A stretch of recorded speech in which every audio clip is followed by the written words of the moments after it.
നമ്മള് ചൂടൊക്കെ അല്ലേ, അപ്പൊ നമ്മള് കോഴയ്ക്ക് കുളിക്കാൻ വേണ്ടി വന്നിരിക്കുകയാണ്. നമ്മള് ചെക്കന്മാരെ പയ്യന്മാർ റിസിൽ സിബിൽ MP അത്തിമണ്ണിൽ റിസിൽ പട്ടിക്കാടൻ അപ്പോൾ വന്നിരിക്കുകയാണ്. ഈ വേനലിലൊക്കെ ഇടയ്ക്ക് അങ്ങനെ വരുന്നത് വളരെ ഒരു പീസ്ഫുള്ളാണ്, ഒരു സമാധാനമാണ്.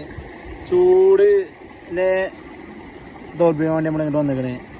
അത് പുഴയും കാര്യങ്ങളൊക്കെ അടിപൊളിയാണ്. സുഖമായിട്ട് കുളിച്ചാണ്ട് ഒന്ന് മൈൻഡ് കൂടി ഒന്ന് ഫ്രഷ് ആക്കി പോകാം. പ്രത്യേകിച്ച് ഇപ്പോൾ നോമ്പൊക്കെയാണ്. അപ്പോൾ നല്ലതാണ് ഇങ്ങനെ വെള്ളത്തിലേക്ക് വന്നിരിക്കുന്നത്. നല്ല തണുപ്പാണ്, ശരീരത്തിന് നല്ലതാണ്, മൈൻഡും കാര്യങ്ങളൊക്കെ ഓക്കെ ആകും എന്ന്. ഇതാണ് സിബിൽ MP. ഇപ്പോൾ നാട്ടിലേക്ക് വന്നിട്ടാണ് ലീവിന് ദുബായിൽ നിന്ന്. അപ്പോൾ സിബിൽ MPൻ്റെ ചിലവാണ് ഇപ്പോൾ ഇവിടെ ഒരാഴ്ചയായിട്ട്. അപ്പോൾ ഇന്ന് രാത്രി സിബിൽ MPൻ്റെ മന്തി എന്നാണ് പറഞ്ഞത്. നാളെ കോഴിയുടലും അല്ല സിബിലെ ജാളിയാണ്. കുഴപ്പമില്ലാതെ പോകണം. ഓക്കെയാണ് ഞങ്ങള്. അപ്പം ഞങ്ങൾ ഓക്കെയാണ് കാര്യം. അപ്പോൾ കോഴി ചൂടുന്ന വീഡിയോ ചെയ്യണം. അതെ, കോഴി ചൂടുന്ന വീഡിയോ നാളെ കാണാം. See you soon.